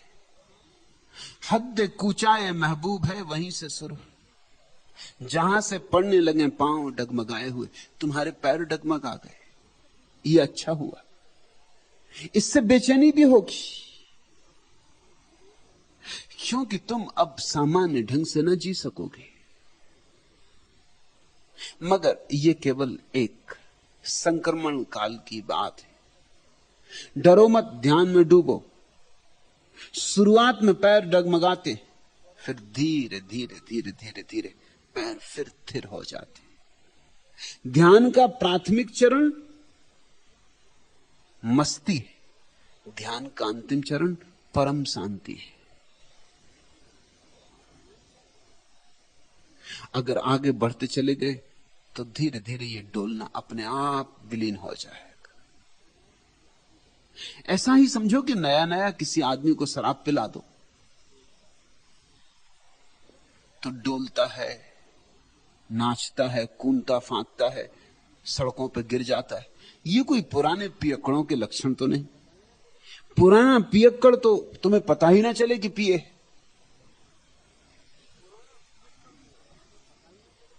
मैं एक पियक्कड़ को जानता हूं, उनकी पत्नी ने मुझे कहा कि आप मेरे पति को समझाएं, वो आपके पास आते शराब पीना बंद करें। मैंने कहा तू इतनी बार आई, तूने कभी मुझे कहा नहीं। उसने कहा मुझे पता ही नहीं था, 2 साल हो गए शादी हुए। मगर एक दिन वो बिना पिए घर आए तब पता चला। नहीं तो मैं तो समझती थी ये उनका स्वाभाविक ढंग है। बिना पिए आ गए तब समझ में आया।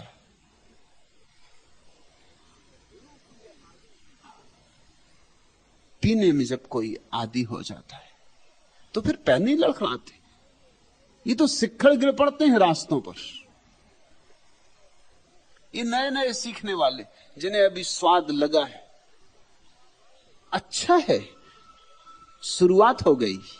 मगर शुरुआत को 2 बातें ख्याल रखना। एक, डरना मत, नहीं तो रुक जाओगे, घबरा जाओगे। और अगर डर गए और रुक गए तो एक बहुमूल्य अवसर आते आते हाथ में चूक गया। दूसरी बात ख्याल रखना कि यही ध्यान का अंत नहीं है कि बस अब डोलते रहे जिंदगी भर, नहीं तो फिर भटक गए।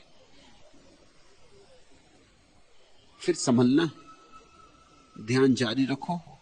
जैसे एक दिन डोलना आया, ऐसे ही एक दिन अचानक पाओगे सन्नाटा उतरा, सब संभल गया, सब संतुलित हो गया। और जब ध्यान संतुलित हो जाता है, जब पिए भी बैठे लेकिन किसी को कानो कान खबर भी नहीं होती कि आदमी पिए बैठा है, तभी जानना कि ठीक अवस्था आ गई। मीरा का नृत्य ध्यान की शुरुआत है। बुद्ध का वृक्ष के नीचे शांत पत्थर की मूर्ति के भांति बैठा होना ध्यान की पूर्णा होती है। पर जारी रखो, यात्रा जारी रहे। तुमने यह भी पूछा है कि चिंता की परिस्थितियों में भी रुचि और तीव्रता से सांसारिक कार्यों में प्रवृत्त नहीं हो पाता हूं। शारीरिक और मानसिक शिथिलता अब तक बनी हुई है। तेजी से पहले की भांति चल भी नहीं पाता और न ऊंची आवाज में बात कर पाता हूं। कभी हठात शारीरिक श्रम का कार्य कर लेने से शरीर डोलने लगता है। उक्त परिस्थिति के चलते बहुधा मन विषयों की ओर चला जाता है। इससे मन में गहरा विषाद भी छा जाता है, किंतु मदहोशी का अनुभव तब भी होता रहता है। सब शुभ लक्षण है। जब ध्यान की ऊर्जा पहली बार पकड़ेगी तो तुम्हारी बहुत सी शक्ति उस ऊर्जा में लीन होगी, इसलिए शरीर थोड़ा कमजोर मालूम होने लगेगा। जैसे जैसे ध्यान ठहरने लगेगा, ध्यान की ज्योति अकंप होने लगेगी, शरीर पुनः शक्तिशाली हो जाएगा और पहले से भी ज्यादा शक्तिशाली हो जाएगा। ये बीच के संक्रमण है। जैसे कोई आदमी नया नया व्यायाम शुरू करे तो शरीर थक जाता है, दिन भर थका थका रहता है, क्योंकि व्यायाम ही शक्ति ले लेता है, अभी देने की बजाय लेता है। लेकिन अगर व्यायाम जारी रखे तो धीरे धीरे लेने की बजाय देने लगता है। ध्यान अंतस का व्यायाम है। तो अभी शक्ति ध्यान में लग जाती होगी, तुम डोलते होगे, नाचते होगे, उतनी शक्ति व्यय हो जाएगी, उतनी शक्ति कम पड़ जाएगी। तो तुम पाओगे सामान्य जीवन में थोड़ी कमजोरी आ गई, जोर से बोल नहीं सकते, कोई काम बहुत मेहनत का करना पड़े थक जाते हो। मगर ये प्राथमिक लक्षण है।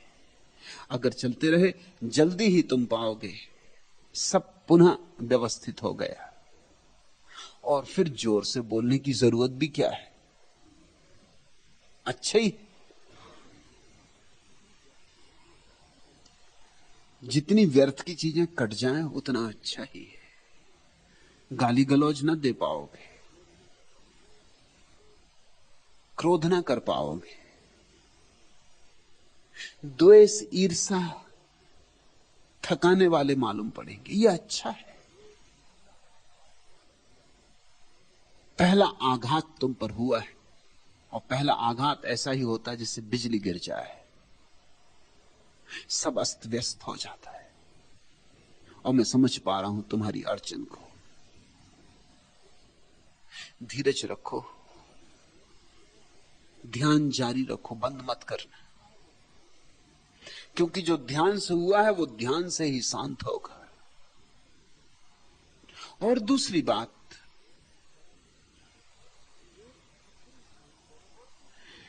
एक सक्रिय ध्यान करो और एक निष्क्रिय ध्यान करो।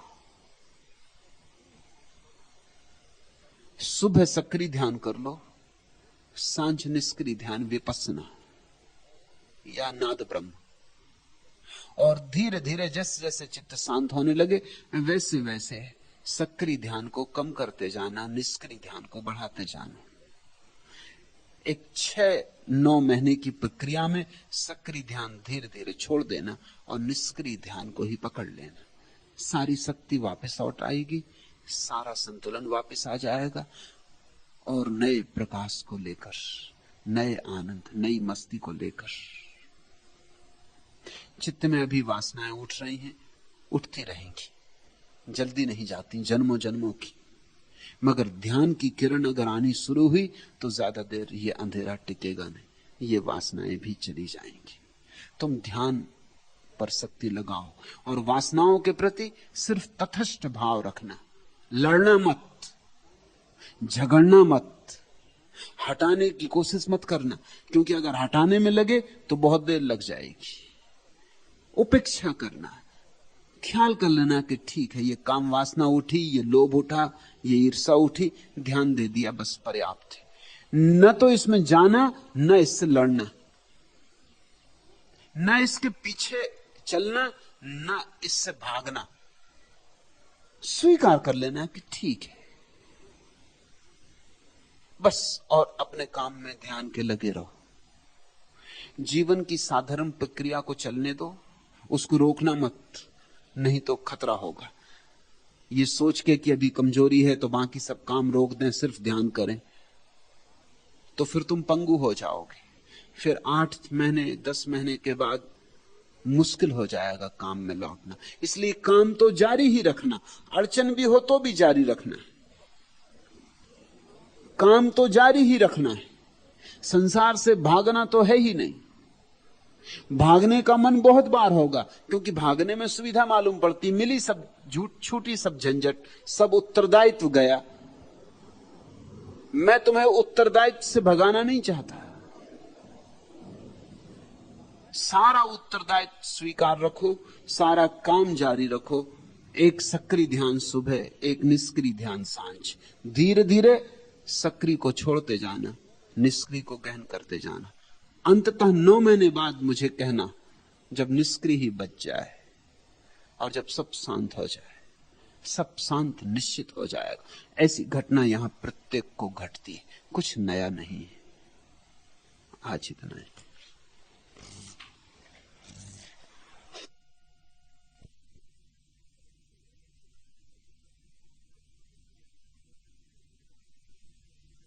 अगर यह वीडियो आपको अच्छी लग रही हो तो वीडियो को लाइक और चैनल को सब्सक्राइब करें।